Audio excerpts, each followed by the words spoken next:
কান্না করে চোখের পানি জোর জোর করে ছেড়ে দেয়, ঠিক মতো মা রান্না করতে পারে না, থর থর করে। বৃদ্ধ হওয়ার কারণে মা জননীর হাত কাঁপুনি উঠে, কর্পণ করতে থাকে, কাঁপতে থাকে। মা রান্না করতে পারে না, বাবা কামাই করতে পারে না, কিন্তু ঘরের বিবির কারণে যারা তাদের মা বাবাকে দূরে রাখছে মুসলমান, যারা এইরকম করে দূরে রাখছে মুসলমান, এই রকম সন্তান হচ্ছে আল্লাহ তাআলার নিকট কুলাঙ্গার সন্তান, এরা হচ্ছে অবাধ্য সন্তান। পয়গম্বর বলতেছেন এই সন্তানদের জন্য আল্লাহ তাআলা জান্নাতটাকে হারাম করে দিয়েছেন। নাউজুবিল্লাহ বলেন, জান্নাতটাকে নিষিদ্ধ করে দিয়েছেন এদের জন্য। সম্মানিত মুসলমান বন্ধুরা, এখন আয়াতের দিকে আমরা যাব। আকাদা রাব্বুকা আল্লা তা'বুদু ইল্লা ইয়্যাহু। দেখেন আয়াতের মধ্যে আল্লাহ তাআলা বলতেছেন আমি আল্লাহ তাআলার পক্ষ থেকে ফয়সালা, অর্ডার, আলটিমেটাম, আমি আল্লাহ তাআলা যেই ফয়সালা করলাম এই ফয়সালার আগেও বাড়তে পারবে না, এই ফয়সালার পিছনেও বাড়তে পারবে না। যতটুকু করেছে ততটুকুই মানতে হবে। কথা কোন? অর্থাৎ আলটিমেটাম, যতটুকু আমি আল্লাহ তাআলা নির্দিষ্ট দিছি, সীমাবদ্ধ দিছি। কথা কোন না কে? যতটুকু সীমাবদ্ধ আমি আল্লাহ তাআলা দিছি তার আগে এবং পিছনে বাড়া যাবে না। আল্লাহ পাক রব্বুল আলামিন বলতেছেন আমি আল্লাহ তাআলার পক্ষ থেকে ফয়সালা, আমি আল্লাহ তাআলার হুকুম ব্যতীত পৃথিবীর জমিনের মধ্যে অন্য কারো ইবাদত করতে পারবে না, মূর্তি পূজা করতে পারবে না, চন্দ্র পূজা করতে পারবে না, সূর্য পূজা করতে পারবে না, সাত কালীর পূজা করতে পারবে না, লাতুল জামার পূজা করতে পারবে না, কোন ফুলের কোন ফলের পূজা করতে পারবে না, কোন মানুষের পূজা করতে পারবে না। একমাত্র ইবাদতের মালিক হলাম আমি আল্লাহ। আল্লাহু আকবার বলেন। কথা কোন ঠিক কিনা? আল্লাহ তাআলা বলতেছেন আমি আল্লাহ তাআলার হুকুম ব্যতীত অন্য কারো ইবাদত করতে পারবে না। মুরবি একটু বুঝবেন, আল্লাহ তাআলা বলল আমার হুকুম ব্যতীত অন্য কারো ইবাদত করতে পারবে না। এখন আমাদের প্রশ্ন, ও আমার আল্লাহ কেন আপনার ইবাদত করব? প্রশ্ন আসে না? একটু বুঝেন। তাফসীরের মধ্যে ব্যাখ্যার মধ্যে আছে এখন আপনি প্রশ্ন করেন ও মালিক কি জন্য আপনার ইবাদত করব? আল্লাহ পাক রব্বুল আলামিন আল্লাহ তাআলা বলতেছেন আমি আল্লাহ পাক রব্বুল আলামিন অতীব দয়া করে মায়া করে তোমাদেরকে মানুষ বানাইলাম। এই পৃথিবীর মধ্যে জন্ম হওয়ার পূর্বে আমরা কোথায় ছিলাম জানিনি। কথা কোন? শুধুমাত্র আমরা কোরআন হাদিসের মাধ্যমে পড়ছি রূহের জগতে ছিলাম, কোথায় কেমনে ছিলাম এটা কিন্তু আমরা জানি না। আমাদেরকে আল্লাহ পাক রব্বুল আলামিন ইচ্ছা করলে বেড়া বকরির রূহ বানাইতে পারতেন কিনা? কথা কোন? নিকৃষ্ট জানোয়ারের রূহ বানাইতে পারতেন কিনা? কথা বলেন। তা না করি আল্লাহ পাক রব্বুল আলামিন অতীব দয়া করে মায়া করে মানুষ বানাইলেন। সুবহানাল্লাহ বলেন। আমরা কিন্তু প্রশ্ন করছি আল্লাহর কাছে, ও আল্লাহ আপনি হুকুম করলেন আমি মালিকের ইবাদত ব্যতীত অন্য কারো ইবাদত করতে পারবা না, আর আমাদের কি প্রশ্ন আপনার ইবাদত কেন করব? কথা কোন? এইটার আপনার উত্তর নেবেন যে আপনার ইবাদত কেন করব? আল্লাহ তাআলা উত্তর দিতেছেন তোমরা পৃথিবীর জমিনের মধ্যে এক সময় ছিলা না, আমি আল্লাহ তাআলা দয়া করে মায়া করে মানুষ বানাইলাম, তোমাদেরকে পৃথিবীর জমিনের মধ্যে পাঠাইলাম। কেন কেন কি জন্য? আমি আল্লাহ তাআলা ইবাদতের জন্য, আমি আল্লাহ তাআলা গোলামি করার জন্য। আমি আল্লাহ তাআলা গোলামি করবা এই জন্য তোমাদের জীবিত থাকতে হবে, তোমাদের প্রাণটাকে নিয়ে জীবিত থাকতে হবে। এই জন্য খাদ্যের প্রয়োজন, বাসস্থানের প্রয়োজন, ঘরের প্রয়োজন, বাড়ি গাড়ির প্রয়োজন, জমি জমার প্রয়োজন। আমি আল্লাহ তাআলা সব দিছি। দিছে কিনা? এই যে নিঃশ্বাস নিতেছি দিছে কিনা?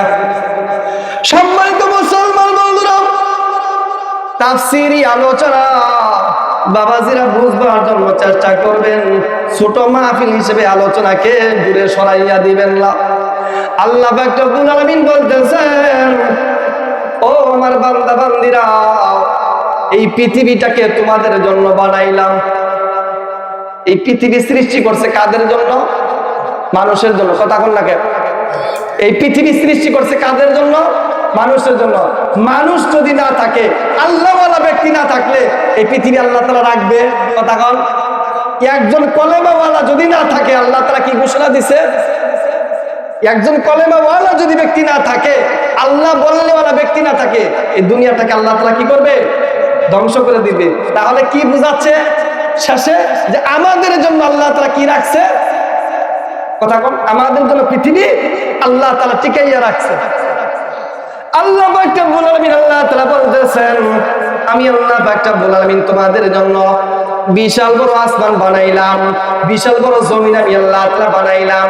ও আমার বান্দা বান্দিরা, একটা ঘর যদি তোমরা তৈরি করতে চাও, এই ঘরের মধ্যে 24 থেকে 30টা কোটির প্রয়োজন হয়। ও বান্দা বান্দিরা, কি জন্য আমি আল্লাহ তাআলা ইবাদত করবা? ও আমার বান্দা বান্দিরা, আমি আল্লাহ তাআলার প্রতি বিশ্বাস স্থাপন কেমনে তোমরা করবা? আমি মালিকের প্রতি ঈমানকে তোমরা কেমনে বাড়াইবা? আল্লাহ তাআলা বলতেছেন, কুল সিরু ফিল আরদ। ও আমার বান্দা বান্দিরা, আমি আল্লাহ তাআলাকে যদি তোমরা চিনতে চাও, আমি মালিকের প্রতি তোমরা যদি দীর্ঘ বিশ্বাস স্থাপন করতে চাও, আমি যাহা কিছু সৃষ্টি করছি ওগুলো নিয়ে অনুধাবন করো, চিন্তা করো, ফিকির করো। কথা বুঝছেন? একটা ঘর যদি তৈরি করতে চাই 24 থেকে 30টা কোটির প্রয়োজন আছে না? তাছাড়া কি হয় নাকি? এই যে একটা প্যান্ডেল, কয়টা কোটি লাগছে? কোটি ছাড়া হয়েছে রে। আল্লাহ পাক রব্বুল আলামিন আল্লাহ তাআলা বলতেছেন, বান্দা বান্দিরা, এত বড় আসমান বানাইলাম আমি আল্লাহ তাআলা একমাত্র তোমাদের জন্য। সুবহানাল্লাহ বলেন। কোটিবিহীন আমি আল্লাহ তাআলা আসমান বানাইলাম, এই আসমান নিয়ে তোমরা চিন্তা করবা, ফিকির করবা। একটা ঘর খুঁটিবিহীন একটা ঘর হয় না। এত বড় আসমান খুঁটি ছাড়া মালিক বানাইছো, না জানি তুমি কত বড় আল্লাহ। যখন একটু চিন্তা করবে, পৃথিবীর আনাচে কানাচে আল্লাহ তাআলা বড় বড় পাহাড় সৃষ্টি করেছে। এত বড় বড় পাহাড় থেকে আপনার 34 মাইলের সময়ের মধ্যে আপনার আপনার মাটিগুলো আপনার ফাটিয়া চিরিয়া যায়। দুনিয়ার কোথাও পানি থাকে না। আল্লাহ পাক রব্বুল আলামিন কুদরতের মাধ্যমে পাহাড় থেকে ঝর্ণার মুষলধারা পানি বের করে দিয়েছেন কিনা? সিলেটে যাইবেন, সিলেটের জমিনের মধ্যে আছে, আমাদের দেশের আশেপাশে আছে মুসলমান। আল্লাহ পাক রব্বুল আলামিন আল্লাহ তাআলা বলতেছেন, পৃথিবীর আনাচে কানাচে আমি আল্লাহ তাআলা অগণিত নিয়ামত রেখেছি। ও মুসলমান, এগুলো নিয়ে তোমরা চিন্তা করবা, ফিকির করবা। একমাত্র তোমাদের জন্য আমি আল্লাহ তাআলা সৃষ্টি করলাম। সুবহানাল্লাহ বলেন।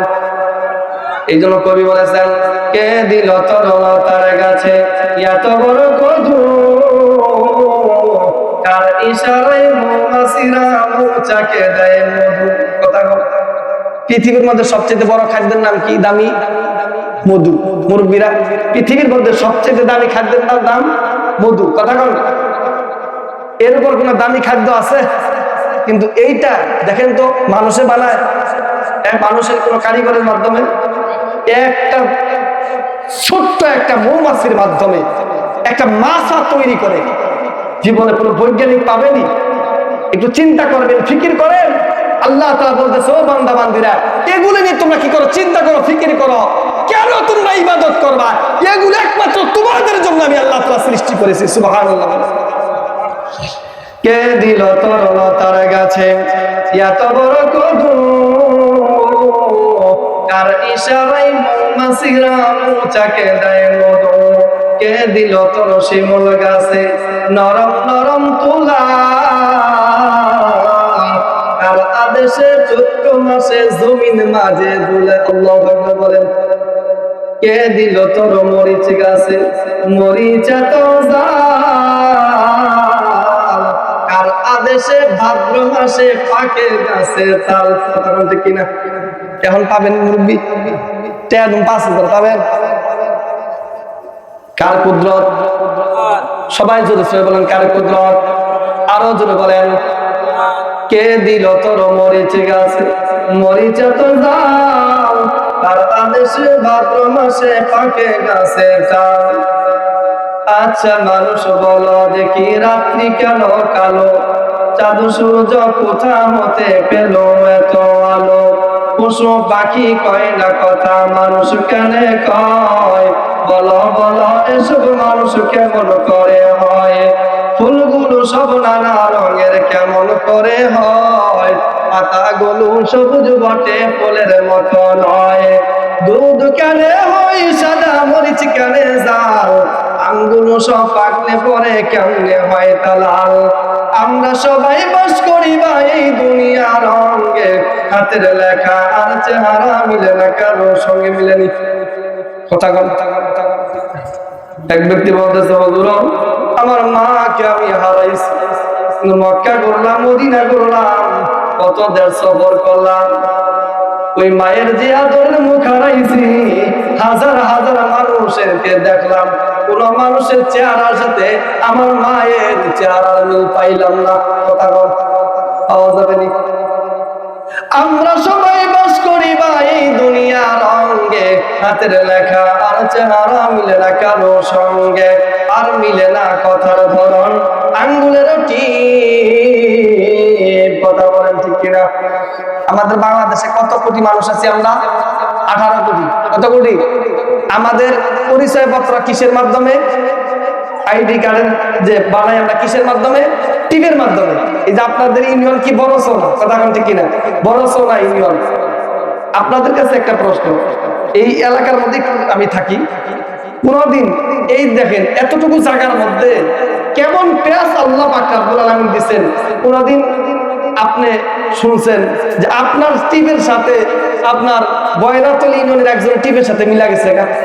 কথা বল, কোনদিন শুনছেন? আচ্ছা ওইটা বাদ দিলেন, 18 কোটি মানুষ তো, কিন্তু আমাদের সকলের পরিচয় পত্র হয়েছে এই টিমের মাধ্যমে না? বুঝা কথা কেন কিন্তু? হ্যাঁ, এর কথা কি ঠিক কিনা? তাহলে এতটুকু জায়গার মাধ্যমে আমাদের পরিচয় পত্র, আইডি কার্ড, কিন্তু কোন মানুষের সাথে মিলল না। 18 কোটি।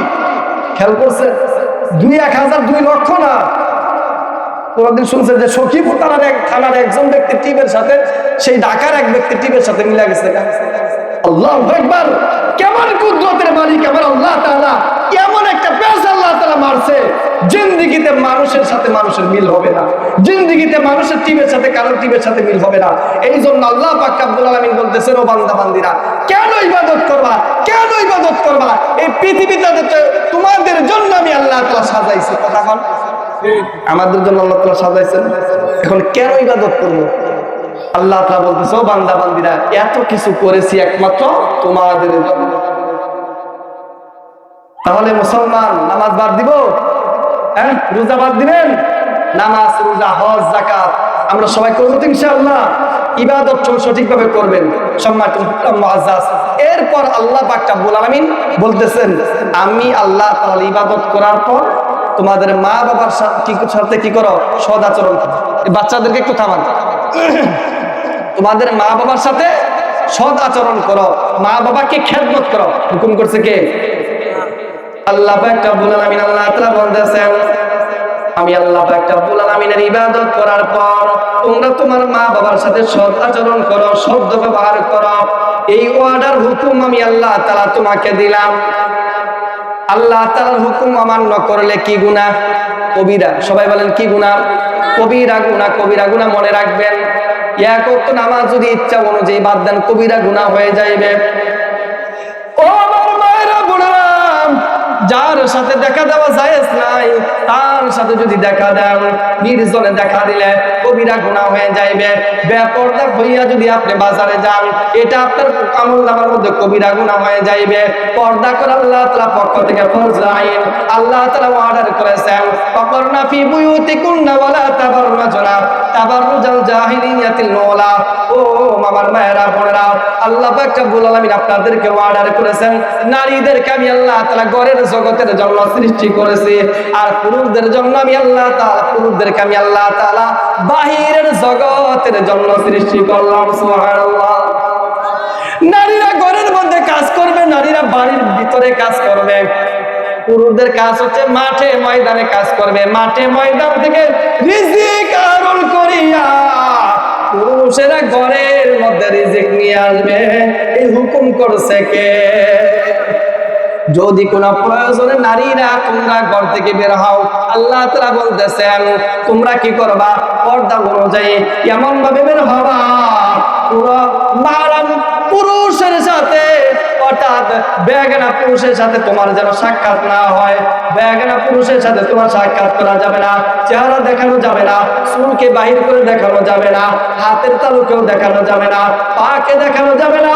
আমার মা বোনেরা, আলোচনা বুঝবার জন্য চেষ্টা করবেন। মাথা থেকে পা পর্যন্ত 5 পর্দার ভিতরে থাকতে হবে, এই হুকুম করছে আল্লাহ পাক রব্বুল আলামিন। কথা বলেন। আম্মা জান খাদিজাতুল কুবরা রাদিয়াল্লাহু তাআলা আনহার কলিজার টুকরা, আমাদের নবীজি মুহাম্মদুর রাসূলুল্লাহ সাল্লাল্লাহু আলাইহি ওয়াসাল্লামের কলিজার টুকরা একটা মেয়ে ছিল, তার নাম কি? ফাতেমা রাদিয়াল্লাহু তাআলা। ফাতেমা রাদিয়াল্লাহু তাআলা নবীজির পাগল ছিল, পয়গম্বর নবীজির পাগল ছিল। নবীজির অনেকগুলো মেয়ে ছিল, আপনার 4টা মেয়ে ছিল। সমস্ত মেয়েদের মধ্য থেকে নবীজি ফাতেমা রাদিয়াল্লাহু তাআলাকে সবচেয়ে বেশি ভালোবাসতো। এই ফাতেমা রাদিয়াল্লাহু তাআলা একদিন সংবাদ পাইলেন আল্লাহর নবীজি পয়গম্বর অসুস্থ হয়ে পড়ে আছে। নবীজি অসুস্থ, কয়েকদিন পর সংবাদ পাইছেন। ফাতেমা রাদিয়াল্লাহু তাআলার ঘরের মধ্যে সংবাদ পৌঁছে গেল রে মুসলমান। সংবাদ পৌঁছানোর পর ফাতেমা রাদিয়াল্লাহু তাআলা বাবার পাগল ছিল। আর একটা প্রশ্ন, অধিকাংশ মেয়েরা বাবার পাগল থাকে। কথা কন না কে? হ্যাঁ, বাস্তব কথা না? মেয়েরা সবচেয়ে বাবার বেশি পাগল থাকে। কথা বলেন। মেয়েরা ছেলেদের চাইতে আপনার মেয়েরা বাবা মার বেশি পাগল থাকে, মা বাবার বেশি খেদমত করে, মা বাবাকে বেশি সম্মান করে, মা বাবার জন্য সর্বদাই দোয়া করে। কথা বল। ফাতেমা রাদিয়াল্লাহু তাআলা এই সংবাদ শুনিয়া পাগল পারা হয়ে গেলেন। তিনি এদিক বেদিক না তাকাইয়া তিনি দৌড়াইয়া নবীজির দরবারে চলে গেলেন বাবাকে দেখার জন্য। সম্মানিত মুসলমান বন্ধুরা, আল্লাহর পয়গম্বর নবীজি ডেকে বললেন, ও ফাতেমা। নবীজি এত অবস্থায় রয়েছে, ফাতেমা নবীজির কাছে আসছে। নবীজিও পাগল ফাতেমা রাদিয়াল্লাহু তাআলার জন্য। আমার কলিজার টুকরা, আমার মাকে আমি কতদিন যাবত দেখি না, আমার মা আসছে। কিন্তু নবীজিও ফাতেমা রাদিয়াল্লাহু তাআলার জন্য পাগল। কিন্তু নবীজির খেয়াল হয়েছে আমার ফাতেমার যে ইজার ছিল, আপনার বড় কাপড় ছিল, যেটা দিয়ে চেহারা ঢাকতো, পূর্ণাঙ্গ শরীর ঢাকতো, আঙ্গুলের মধ্যে, ডান হাতের আঙ্গুলের মধ্যে একটু ছিদ্র ছিল। নবীজি এটা জানে। সম্মানিত মুসলমান বন্ধুরা, নবীজি এটা জানার পর, এটা আগে থেকেই জানে, নবীজি ফাতেমা রাদিয়াল্লাহু তাআলার এত পাগল ছিল, মেয়ে কন্যার জন্য এত পাগল ছিল। নবীজি ডেকে বললেন, আমার মা, তুমি আমার কাছে আসবে না, ও আমার মা, তুমি যে আমার কথা শুনিয়া দৌড়াইয়া পাগল করা হয়ে আমাকে দেখার জন্য আসলাম, বাবাকে দেখার জন্য আসলাম। ও মা, তুমি হচ্ছে জান্নাতের নারীদের সরদার। আল্লাহু আকবার বলেন। ও মা, আমি জানি তোমার বরকার মধ্যে, তোমার কালো কাপড়ের মধ্যে, অর্থাৎ ঢাকার মধ্যে তোমার একটু ছিদ্র আছে মা, ওইটাকে তুমি ডেকে আসছো কিনা? ও মা, তুমি যদি ডেকে না আসো, আর যদি কোনো পুরুষেরা তোমার হাতের আঙ্গুলকে দেখতে পারে, তোমার একটু হাতের আঙ্গুলের 2-4টা পশমকে যদি কেউ দেখতে পারে, ও মা, আমি নবীজি কিয়ামতের ময়দানে তোমাকে সুপারিশ করব না। আমি নবীজি তোমাকে সুপারিশ করব না। ফাতেমা রাদিয়াল্লাহু তাআলা চোখের পানি ছেড়ে দিয়ে বাবার কাছে ডেকে বলতেছিল, আমার প্রাণের বাবা, আমার জানা আছে, আমার খেয়াল আছে, আমি যদিও আপনার পাগল হইয়া আপনাকে দেখার জন্য আমি দৌড়াইয়া আপনাকে দেখার জন্য বাড়িতে চলে আসছি, কিন্তু আমার খেয়াল আছে, আমার আল্লাহ তাআলা পর্দাকে ফরজ করেছে। ও আমার মায়েরা বোনেরা, বুঝবার জন্য চেষ্টা করবেন, এমনি এই জান্নাতের নারীদের সরদারিনী বানায় না।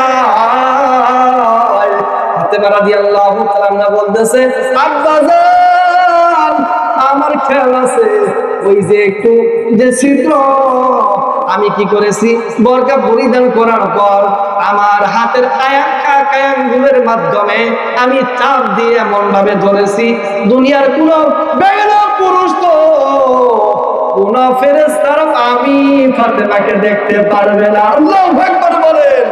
সম্মানিত মুসলমান বন্ধুরা, ও আমার মায়েরা বোনেরা, নবীজি তখন বুকের মধ্যে জড়াইয়া নিল কন্যাকে। নবীজি ডেকে বললেন, ও মা, তোমাকে তো আল্লাহ তাআলা ঘোষণা দিয়েছে জান্নাতের সরদারিনী হবা নারীদের। সুবহানাল্লাহ বলেন। কেমনে এমনি কথা কন, এমনি এমনি নাকি? এই জন্য সম্মানিত মা বোনেরা, যাই কথা বলতেছিলাম, মা বাবার খেদমত করতে হবে মুসলমান। মা বাবার অবাধ্য হওয়া সন্তান হওয়া যাবে না। বাইজিদ গোস্বামী রাহমাতুল্লাহ আলাইহি ঘটনা বলে আমি শেষ দিয়ে বিদায় নিব। এখন 11টা বাজার, প্রায় আপনার 15 মিনিট বাকি আছে। কষ্ট হচ্ছে আপনাদের? হ্যাঁ, কষ্ট হচ্ছে। সম্মানিত মুসলমান বন্ধুরা, বাইজিদ গোস্বামী রাহমাতুল্লাহ আলাইহি, আমরা নাম শুনি, একজন আল্লাহর ওলি বুজুর্গ। তিনি 8 বছর বয়সে ওলি হয়েছে। সুবহানাল্লাহ। 8 বছর বয়সে কি আপনার আমলনামা খুলে? কথা কন। আমল নামা খুলে হচ্ছে 15 বছর বয়স, অর্থাৎ প্রাপ্ত বয়স্ক যখন শুরু হয় তখন আমল নামা খুলে। কিন্তু তিনি ওলি হয়েছে আপনার 8 বছর বয়সে, আবার বিশেষ কোনো ইবাদতের কারণে না। ওলি কিন্তু এমনি হওয়া যায় না। ওলি মানে কি বন্ধু, ওলি হওয়ার জন্য শর্ত আছে। আপনার আল্লাহ তাআলার হুকুম আদায় করার পর 5 ওয়াক্ত নামাজ আদায় করবেন। 5 ওয়াক্ত নামাজ আদায় করার পর কোনো গুনাহ করা যাবে না, কোনো গুনাহ করা যাবে না। চক্ষুকে হেফাজত রাখবেন, মিথ্যা কথা বলা যাবে না, হালাল খাবার খাইবেন, গীবত করা যাবে না। কথা কি বুঝতেছেন যে কথা কোন বলতেছি? 5 ওয়াক্ত নামাজ সঠিকভাবে পড়বেন, মিথ্যা কথা বলবেন না, হালাল খাবার খাইবেন। হালাল খাবার তো বুঝেন, এই খাবারের মধ্যে সুদ ঘুষের টাকা থাকা যাবে না, হারাম টাকা যাবে না। আর কি করবেন? 5 ওয়াক্ত নামাজের পাশাপাশি 2-4 ওয়াক্ত নফল ইবাদত করার চেষ্টা করবেন। পয়গম্বর নবী জীবন দিয়েছেন, যেই ব্যক্তিরা নফল ফরজের পাশাপাশি নফল ইবাদত করবেন, আল্লাহ পাক রব্বুল আলামিন যারা গুনাহ থেকে কি করবে, হেফাজত থাকতে পারবে, যাবতীয় গুনাহ থেকে হেফাজত থাকতে পারবে, পয়গম্বর বলেছেন আল্লাহ পাক রব্বুল আলামিন তাদের নামটাকে ওলির দপ্তরে লিখে দিবেন। সুবহানাল্লাহ। তাহলে দেখেন, আমরা ওলি হওয়ার ছেলে অনেক কষ্ট না? অনেক ইবাদত করতে হবে, অনেক হুকুম আদায় করতে হবে। কথা কন না কেন? চাষটলের মধ্যে বসলে কিন্তু গীবত শুরু হয়। কথা কন। হ্যাঁ, চাষটলের মানে গীবত, মানে ওইখানে এলাকার মধ্যে সংসদ, মানে চাষটলের মধ্যে বসলে গীবত না করলে, শেখায়ত না করলে কিন্তু ভালো লাগে না। আর একটা কথা মা বোনদেরকে বলি, 2-4 জন মহিলা যদি একত্রিত হয়, তোর সংসারে কি অবস্থা, আমার সংসারে কি অবস্থা, মানে যত কথা আছে, যত গীবত শেখায়ত আছে, আপনার শুরু হয়ে যায়। কথা কন। রাসূল কারীম সাল্লাল্লাহু আলাইহি সাল্লাম এই কথা বলছে, এটা আমি বানোয়াটি কথা বলছি না। আর মেরাজের মধ্যে যখন নবীজি মেরাজের মধ্যে যাওয়ার পর জান্নাত আল্লাহ তাআলা দেখাইলেন, জাহান্নাম দেখাইলেন, ফুলসিরাত দেখাইলেন, মিজানের পাল্লা দেখাইলেন। যখন পয়গম্বর জান্নাত দেখিয়া জাহান্নামের দিকে গেলেন, নবীজি জাহান্নাম দেখিয়া নবীজির মন খারাপ হয়ে গেল। দুনিয়ার মধ্যে আসার পর সাহাবায়ে কেরামদেরকে ডেকে বললেন, ও সাহাবায়ে কেরাম, আমি জান্নাত দেখলাম, জাহান্নাম দেখলাম, কিন্তু জাহান্নামের মধ্যে আমি দেখতে পাইলাম নারীরা বেশি হচ্ছে জাহান্নামী। নাউজুবিল্লাহ বলেন। অধিকাংশই হচ্ছে নারীরা বেশি জাহান্নামী। কেন জানেননি? না শুকরি করার কারণে। কি করার কারণে?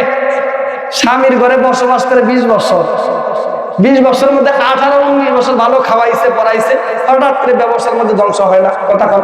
আগুনে পুইরা, এই যে জ্বর আসার কারণে ফসলের মধ্যে সমস্যা হয়। আপনার স্বামী সবসময় কিন্তু ভালো খাবার খাওয়ানো যায় না, ভালো কাপড় পরিধান করানো যায় না। হঠাৎ করে ব্যবসার মধ্যে, সংসার মধ্যে একটু অশান্তি আসে কি আসে। হঠাৎ করে এখন বলল, তোমার সংসারে জায়গা জীবনে সুখ পাইলাম। এই কথাটা বলছে তো নারী, ওর জিন্দেগীর সমস্ত ইবাদত বরবাদ হয়ে যাবে। নাউজুবিল্লাহ বলেন। এই জন্য স্বামীর সংসারে যেভাবে আছে সর্বদাই কি করবেন? আল্লাহ তাআলার প্রতি শুকরিয়া আদায় করবেন, আলহামদুলিল্লাহ বলবেন। আল্লাহ তাআলা কি করবে? সুখে দুঃখে। সংসার কি সুখে এবং দুঃখে, নাকি সারা জীবনে সুখ? কথা কন, নাকি আবার সারা জীবনে দুঃখ? সুখ এবং দুঃখে মানুষ বসবাস করে। সম্মানিত মুসলমান বন্ধুরা, আলোচনা শেষের দিকে নিয়ে যাইতেছি। বাইজিদ বুস্তামী রাহমাতুল্লাহি আলাইহি বিশেষ কোন ইবাদতের বিনিময়ে তিনি ওলি হয় নাই। বাইজিদ বুস্তামী রাহমাতুল্লাহি আলাইহি তিনার বয়স ছিল 8 বছর। তিনার বাবা পৃথিবীর জমিন থেকে গর্ভে কালীন সময় পৃথিবীর জমিন থেকে বিদায় নিয়ে চলে গেছে। বাইজিদ বুস্তামী রাহমাতুল্লাহি আলাইহি মা জননী বাইজিদকে বুকের মধ্যে লইয়া লালন পালন করত। ঘরের স্বামী সন্তানকে ছাড়তে পারে, কিন্তু ঘরের নারীরা কিন্তু সন্তানকে ছাড়তে পারে না। কথা বল।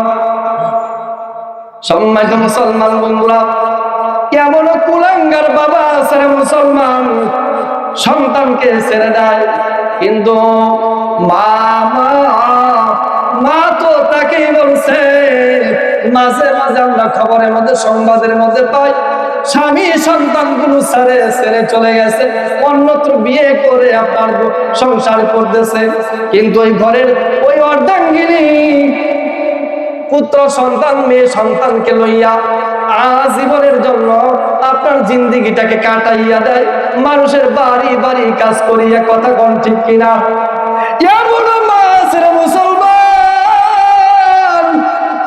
মানুষের বাসা বাড়িতে কাজ করিয়া কান্না দিয়া নিজের সন্তানকে মানুষ করে, তবু চায় না নিজের সন্তানকে লইয়া অন্য ঘরের মধ্যে যাইতে, নিজের সন্তানকে মানুষ দূর দূর ছাই ছাই করে। কথা কন আছে না নাই?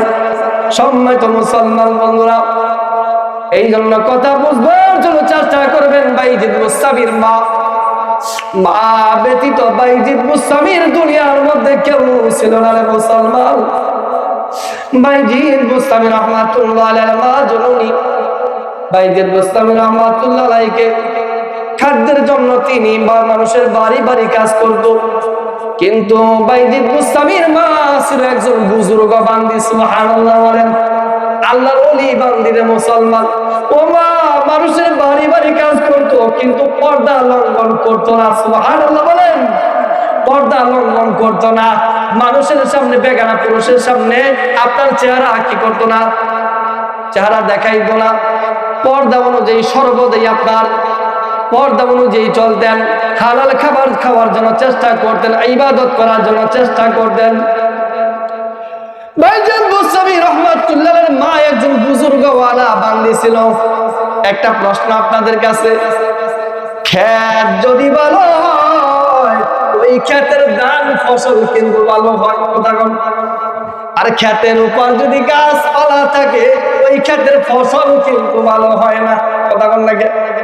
গাছপালা থাকলে ফসল কিন্তু ভালো হয়।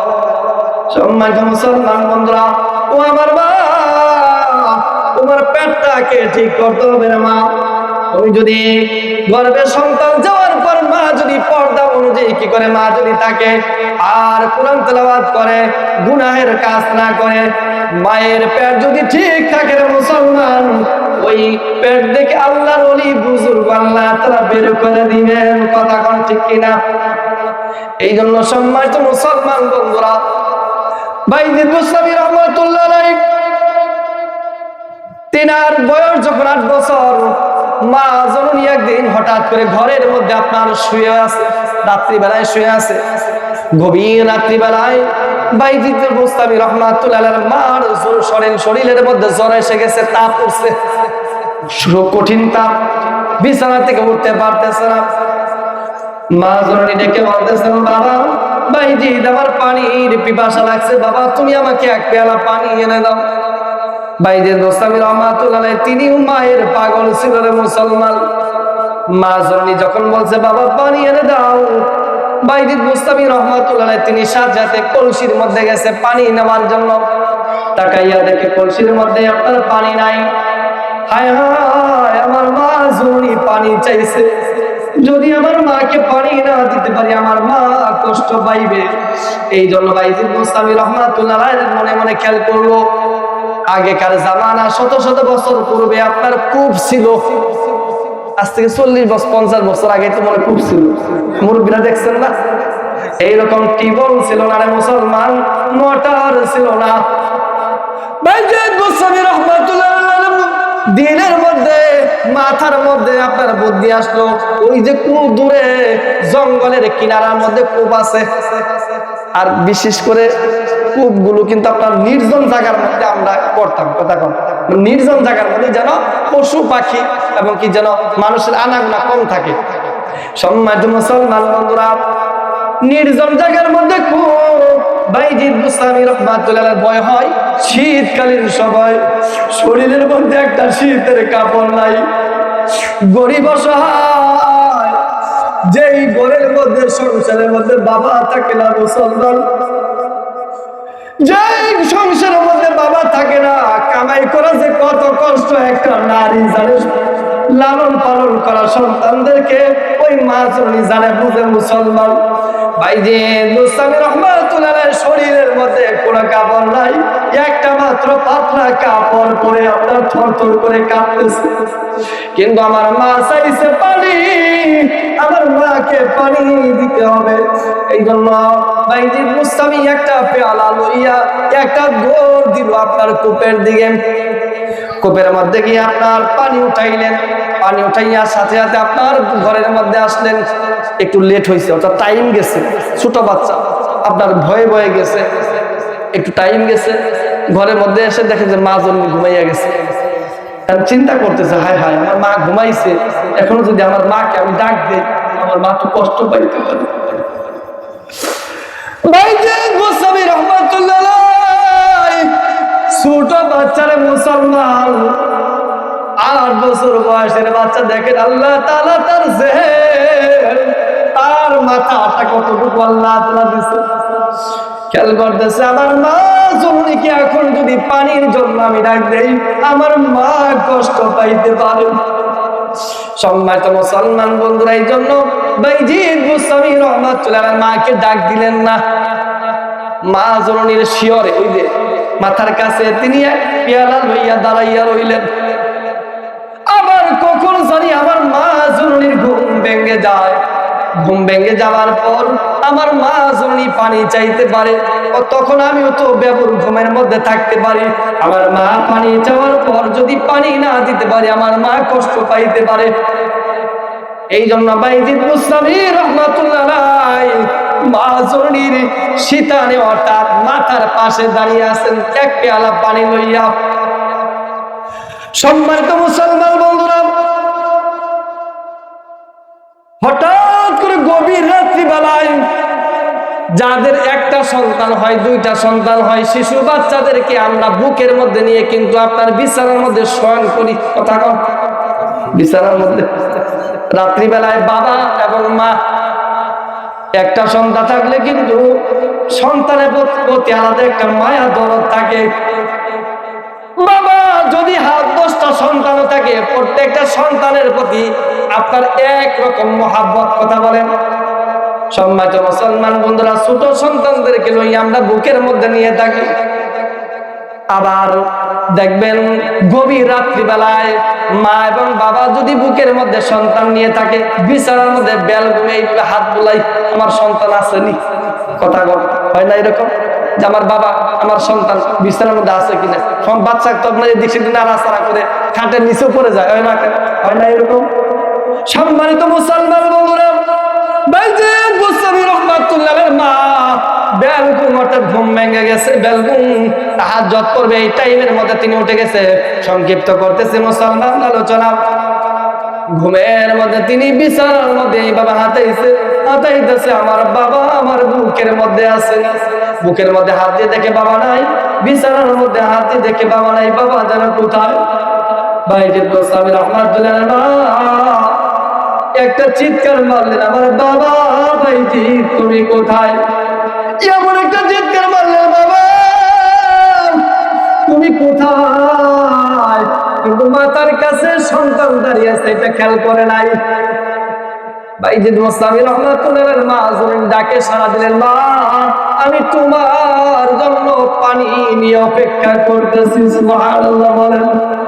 বাইজিদ মুস্তামি রাহমাতুল্লাহ আলাইহি মা ডেকে তখন সাথে সাথে বিছানার মধ্যে উঠে গেলেন, বৈশা পড়লেন। উঠে বসে বললেন, দেখতে পাইলেন আমার কলিজার টুকরা সন্তান বাইজিদ থরথর করে কাঁপতেছে শীতের কারণে। বাইজিদ মুস্তামি রাহমাতুল্লাহ আলাইহি মা ডেকে বলতেছেন, বাবা বাবা বাইজিদ তুমি কেন গভীর রাত্রি বেলায় থরথর করে কাঁপতেছো, হাতের মধ্যে পানির পেয়ালা লইয়া? বাইজিদ মুস্তামি রাহমাতুল্লাহ আলাইহি ডেকে বলতেছেন, মাগো আপনি প্রথম রাত্রি বেলায় আপনি আমার কাছে পানি চাইছিলেন, কিন্তু আমি কলসির মধ্যে তাকাইয়া দেখি পানি নাই। এই জন্য মা আমি পানির জন্য দূরে কূপের মধ্যে গেছিলাম, একটু সময় অতিবাহিত হয়েছে, আইসা দেখি আপনি ঘুমিয়ে গেছেন। এখন যদি আপনাকে ডাক দেই তাহলে আপনি কষ্ট পাইতে পারেন। ও মা আপনি কষ্ট পাইবেন এই জন্য আমি আপনাকে ডাক দেই নাই। বাইজিদ মুস্তামির মা ডেকে বলতেছেন, বাবা বাইজিদ চোখের পানি ছেড়ে দিয়ে ডেকে বলতেছেন, বাবা বাইজিদ এই শীতকালীন সময়ের মধ্যে তুমি থরথর করে কাঁপতেছো, আয় বাইজিদ আমার বুকে আয়, তুই ছাড়া তো আমার আর কোনো সন্তান নাই, ধন নাই। বাবা আমি মায়ের এত খেদমত, আমি মায়ের একটা হুকুমের জন্য এত তোর ব্রেনকে তোর জেহেনকে এই হুকুমের প্রতি এইভাবে কাটাইছো। সাথে সাথে সন্তানকে বুকের মধ্যে লইয়া আসমানের দিকে হাতকে বাড়াইয়া দিছে। আসমানের মালিক ডেকে বলতেছেন, আমার মাওলা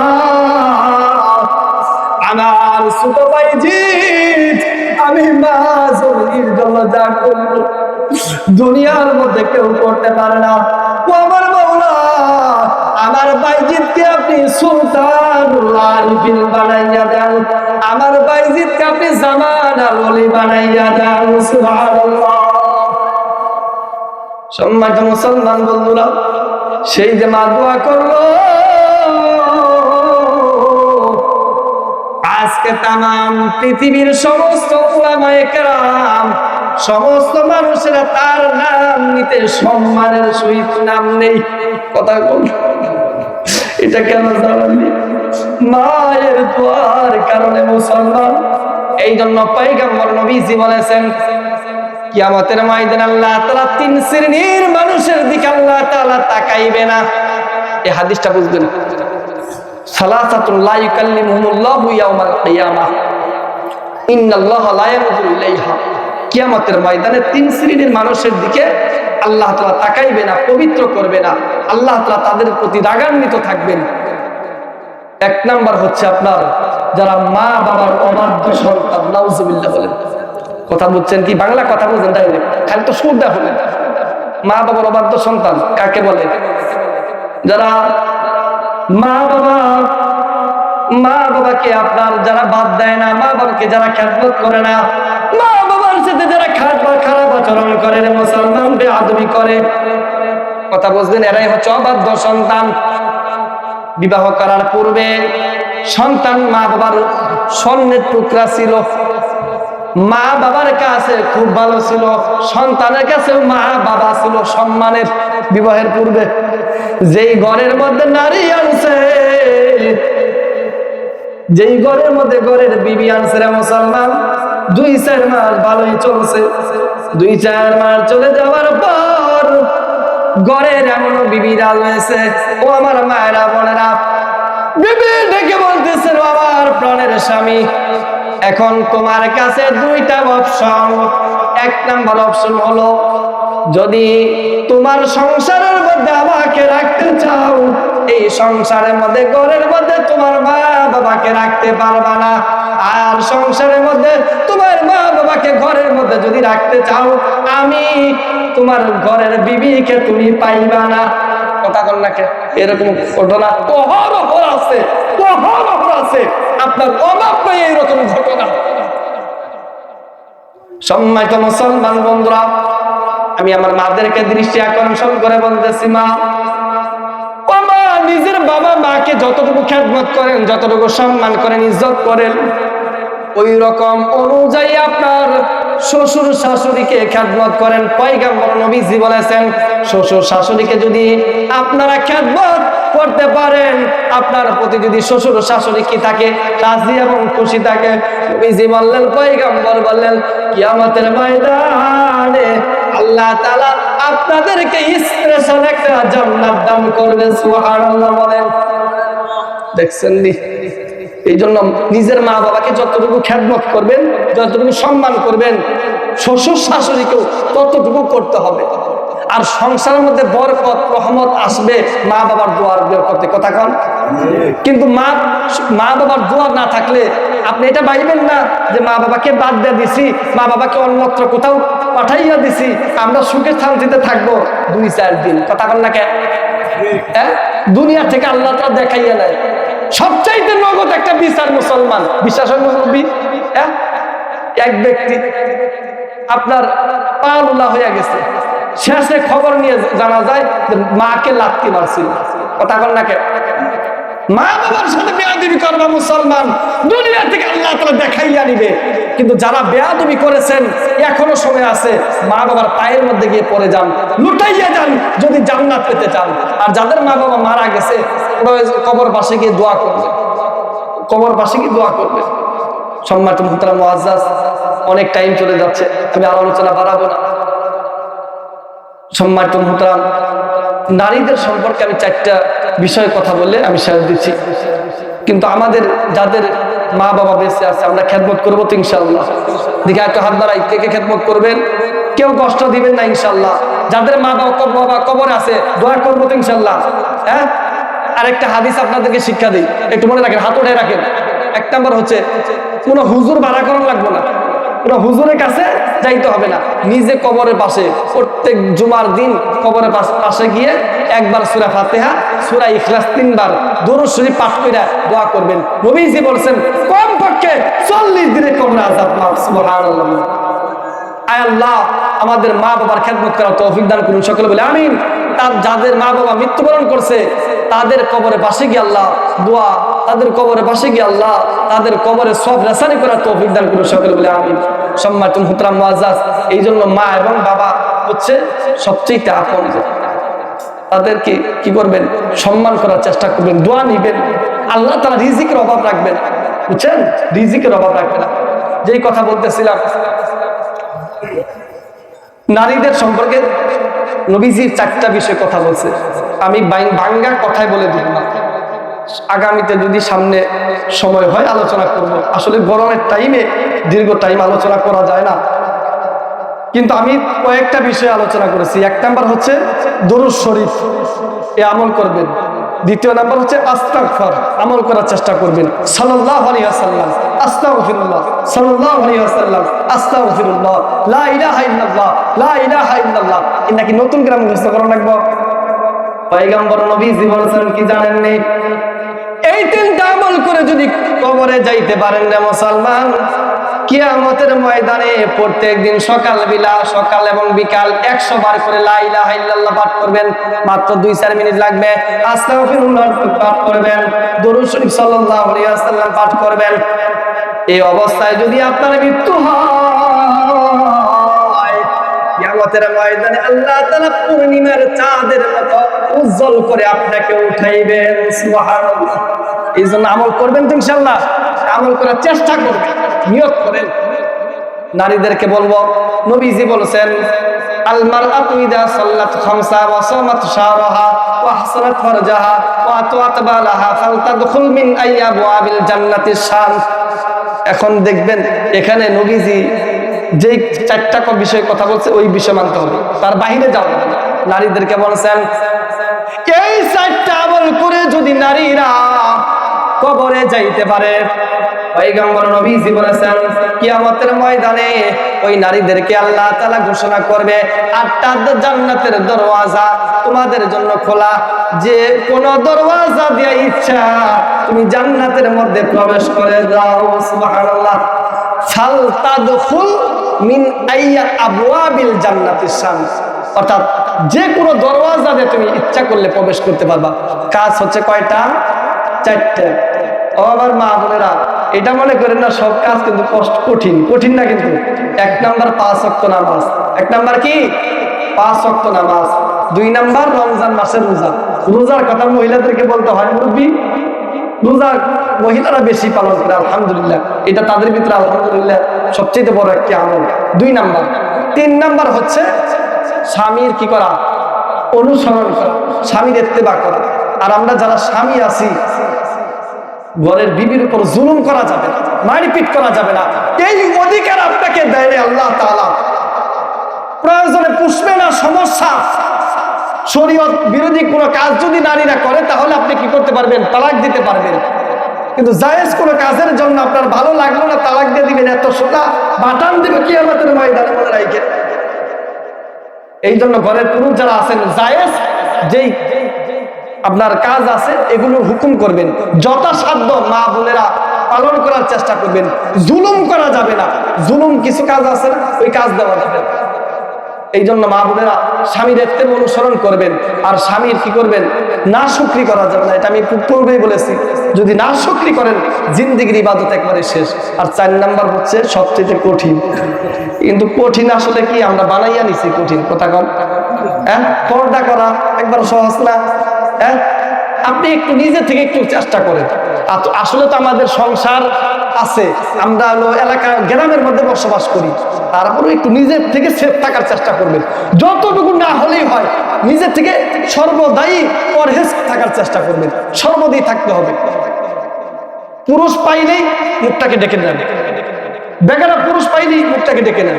যে একটু কি করেন, আসল দিয়ে আপনার শরীরটাকে আবৃত করে নেন। এটা কষ্ট, কথা কন লাগে। হ্যাঁ, এটা নিজে ইচ্ছা করলে কিন্তু হওয়া যায়। এই জন্য আমার মায়েরা বোনেরা এই আমলগুলো করার জন্য চেষ্টা করবেন। এই জন্য সংসারের জন্য কিন্তু জিন্দেগি শেষ করা যাবে না, কথা কন। হ্যাঁ, সংসারের মধ্যে পইরা এই যে দেখেন আমাদের শস্য ফসলাদি সবকিছু আল্লাহ তাআলা দিতেছে না, এগুলোর মধ্যে পইরা 5 ওয়াক্ত নামাজের মধ্যে সমস্যা করা যাবে? সমস্যা করা যাবে না। এগুলো কোনো আমাদের কাজে আসবে? সব পইরা থাকবে, মইরা গেলে, কথা কন না কেন? এই জন্য কবি বলেছেন, সংসার সংসার কইরা ভাবে গো, করলি না বন্দেগি,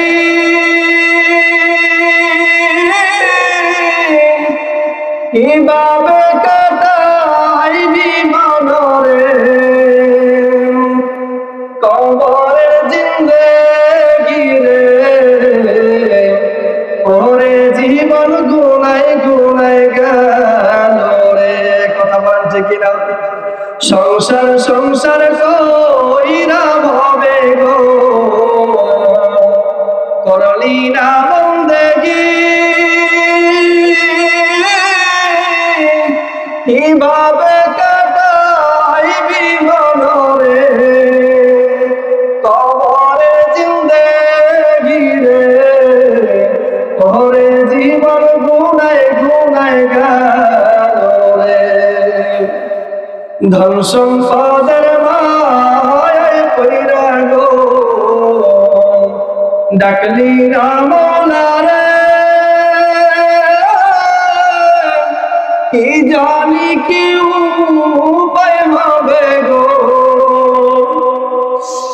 কি জানি কি উপায় হবে গো, অন্ধকার কবরে রে, ওরে জীবন গুনাই গুনাই গেল রে, ওরে জীবন গুনাই গুনাই গেল রে। নিঃশ্বাসের বিশ্বাস কইরা গো, বাদলাম বাড়ি ঘর, কোন দিন জানি আজরাইল আইসা গো, সবই করে পরে, ওরে জীবন গুনাই গুনাই গেল রে। সংসার সংসার কইরা ভাবে গো, করলি না বন্দেগি, কিভাবে কাটাইবি মনরে, কবরে জিন্দেগি রে, ওরে গেল রে। সবাই বলি মারহাবা। আলহামদুলিল্লাহ। সম্মানিত মুহতারাম মুআজ্জাজ, প্রায় হইছে আলোচনা করবো 1 ঘন্টা, কিন্তু আপনাদের প্রশ্ন অনুযায়ী কিছু বাড়াইলাম। আলোচনা অনেক ছিল, কিন্তু আমি যে আয়াত কারিমা তেলাওয়াত করেছি আল্লাহ তাআলা, আমি একটু সারাংশ 2টা কথা বলি। মা বাবা সম্পর্কে বলছেন সব আচরণ করতে হবে, হুকুম করছে কে? আল্লাহ। আর 2 নাম্বার, তাদেরকে ধমক দেওয়া যাবে না। কি দেওয়া যাবে না? ওয়ালা তানহারহুমা, তাদেরকে ধমক দেওয়া যাবে না। ধমক দিলে কবিরা গুনাহ হবে। কি গুনাহ হবে? কবিরা গুনাহ হবে। আল্লাহ তাআলার ওয়ার্ডার হুকুম, সর্বদাই চেষ্টা করতে হবে মা বাবার সামনে ভালোবাসার ডানা মিলিয়ে কি করা, কথা বলার জন্য। ছোট অবস্থায় না, ছোট অবস্থায় দেখছেন আমার বাবা মা, বাবাকে ডাকতাম, ও বাবা, ওই যে গাছের মধ্যে একটা জিনিস দেখা যায়, কাক দেখা যায়, ওটা কি? আসলে কিন্তু আমরা বলতাম বাবা ওইটা কি, কিন্তু বাবা বলতো ওটা কাক। বাবা ওইটা কি? কাক। বাবা ওইটা কি? কাক। বাচ্চা তো বুঝতো না, কিন্তু দেখেন এতবার বলতে বলতে বাবা বিরক্ত হয়েছে, মা বিরক্ত হয়েছে। এখন বর্তমানে মা বাবা বৃদ্ধ অবস্থায় হবে কিনা কথা বলেন? মানুষের জীবনে 3টা কাল, 1 নাম্বার যৌবন, 1 নাম্বার হচ্ছে শিশু, 2 নাম্বার যৌবন, 3 নাম্বার বৃদ্ধকাল। আল্লাহ তাআলা বলছে তোমার পিতা এবং মাতা উভয়দের মধ্য থেকে কেউ যদি বার্ধক্য উপনীত হয় তাদের সামনে আহ শব্দ বলে। হুকুম করছে কে? আল্লাহ। আর আমরা আমাদের সন্তানদেরকে আমরা ওসিয়ত করি কি, যে এমন কোন আচরণ তুমি কইরো না যে আচরণের কারণে, ব্যবহারের কারণে তোমার মা বাবা বলে আহ বাবা তুই এটা করতে পারলি, কথা কম। এইটা কিন্তু আমরা ওসিয়ত করি, মানে আমরা কি করি, সন্তানদেরকে বলি যে তোমরা এমন কোন ব্যবহার করো না তোমার মা বাবা তোমার